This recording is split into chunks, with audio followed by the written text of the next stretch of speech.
আসসালামু আলাইকুম everyone, welcome back to my channel.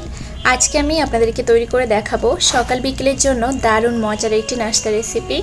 এই নাস্তাটা তৈরি করতে খুব বেশি উপকরণের প্রয়োজন হয় না। হাতের কাছে থাকা অল্প কিছু উপকরণে যে কেউ চাইলে খুব সহজেই তৈরি করতে পারবেন, আর এটা খেতেও হয় অনেক বেশি মজার। আশা করছি আজকের এই সহজ রেসিপিটি আপনাদের কাছে ভালো লাগবে। নাস্তা তৈরি করার জন্য এখানে আমি 1.5 কাপের মতো নিয়েছি ময়দার পরিবর্তে আপনারা চাইলে আটাও ব্যবহার করতে পারেন।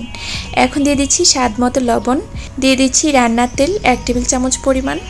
এবার সব কিছুকে ভালো করে হাত দিয়ে মিশিয়ে নিতে হবে। ময়দাগুলোকে কিছুক্ষণ আমি হাত দিয়ে এভাবে ঘষে ঘষে মিশিয়ে নিয়েছি।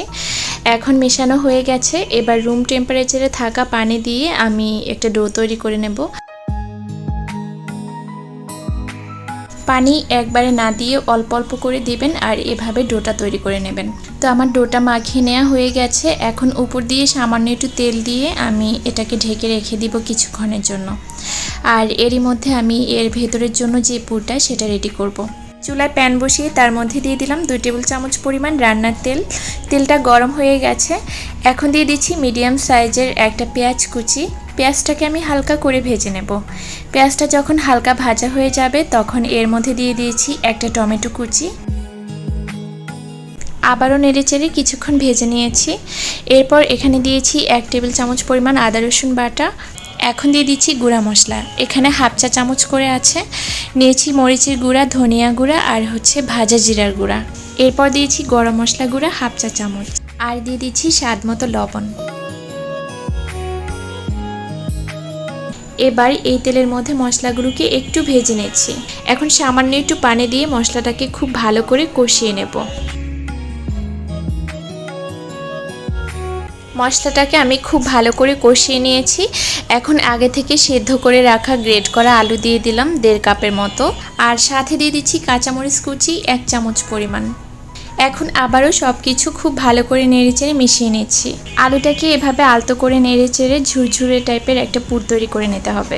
আলুটা দেওয়ার পর আমি আরও 2 মিনিটের মতো এটাকে রান্না করেছি। পুরটা এভাবে রান্না করলে খেতে যেমন মজা লাগে তেমনি ঝটপট তৈরিও করে নেওয়া যায়। তো আমার এটা রান্না হয়ে গেছে, আমি এখন নামিয়ে নিচ্ছি। আগে থেকে যে ডোটা মাখিয়ে রেখেছিলাম, ডোটা এতক্ষণে অনেকটাই সফট হয়ে গিয়েছে। এখন হাত দিয়ে আলতোভাবে আবারও মথে নিচ্ছি। এখন আমি এখান থেকে ছোট ছোট লেচি কেটে নেব। এরপর সবগুলো লেচিকে গোল শেপ করে নেব। একটা রেখে বাকিগুলো আমি বাটিতে রেখে দিচ্ছি, এতে করে লেচিগুলো ড্রাই হয়ে যাবে না। এখন উপর থেকে ময়দা ছড়িয়ে দিয়ে আমি মিডিয়াম সাইজের একটা রুটি বেলে নেব। আর এই রুটিগুলো কিন্তু খুব বেশি পাতলা বা মোটা হবে না, দুটোর মাঝামাঝি অবস্থায় রেখে রুটিগুলো তৈরি করে নিতে হবে। এবার রুটির মাঝ বরাবর পুরটাকে এভাবে দিয়ে সুন্দর করে ছড়িয়ে দিতে হবে। এবার রুটির চারপাশে এভাবে পানি লাগিয়ে নিতে হবে। রুটিটা যখন আমরা ভাঁজ দিব তখন এটা আঠার মতো কাজ করবে। এখন চারপাশ থেকে এরকম ভাঁজ করে দিলেই কিন্তু আমাদের একটা নাস্তা শেপ তৈরি হয়ে যাবে। ভাঁজটা দেওয়ার পর এভাবে আঙ্গুল দিয়ে আলতোভাবে একটু প্রেস করে দিবেন, খুব বেশি জোরে চাপ দেওয়া যাবে না। তো দেখতেই পাচ্ছেন আমি কিভাবে নাস্তার শেপটা দিয়ে নিচ্ছি।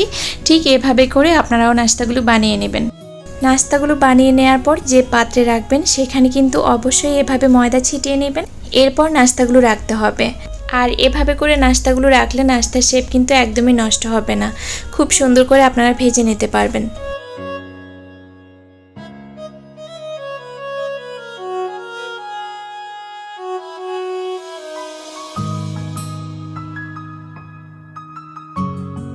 একইভাবে আমি সবগুলো নাস্তা প্রথমে তৈরি করে নিয়েছি।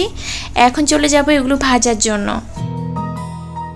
চুলায় একটা ফ্রাই প্যান বসিয়ে তেল গরম করে নিয়েছি। এখন একে একে সবগুলো নাস্তা আমি ভেজে নেব।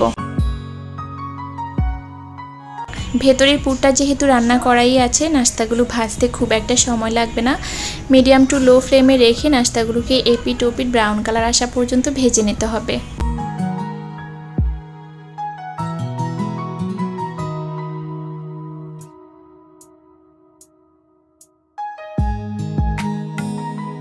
যখন এরকম সুন্দর কালার চলে আসবে তখনই নাস্তাগুলোকে উঠিয়ে নিতে হবে।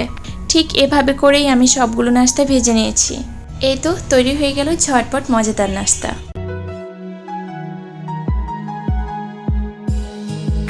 ঘরে থাকা সহজ কিছু উপকরণ দিয়ে আপনারাও চাইলে এই মজার নাস্তাটি তৈরি করে নিতে পারেন।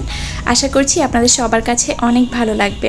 আমার ভিডিওটি যদি ভালো লেগে থাকে তাহলে প্লিজ ভিডিওতে একটি লাইক দিবেন, আর এরকমই সহজ আর মজার রেসিপিগুলো পাওয়ার জন্য অবশ্যই আমার চ্যানেলটিকে সাবস্ক্রাইব করে রাখবেন। পাশে থাকা বেল আইকনটিও প্রেস করবেন। আজকের ভিডিওটি এ পর্যন্তই। সবাই অনেক বেশি ভালো থাকবেন। আল্লাহ হাফেজ। আসসালামু আলাইকুম।